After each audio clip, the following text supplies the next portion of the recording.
నిబంధన మందసాన్ని మోయటానికి 4 వ్యక్తులు సరిపోతారు. నిబంధన మందసం ఎదుట బూర ఊదటానికి కొంతమంది యాజకులుంటే సరిపోతారు. అనుకుందాము, ఒక 10-12 మంది యాజకులు నిబంధన మందసాన్ని తీసుకొస్తే సరిపోతూ ఉంది.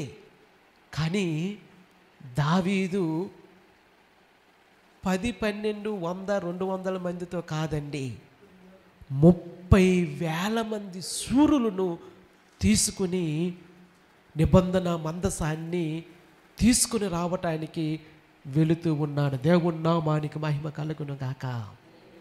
హల్లెలూయా, హల్లెలూయా. అందుకే చెప్తూ ఉన్నాను ప్రియులారా, నిబంధన మందసం అనేది దేవుని సింహాసనము.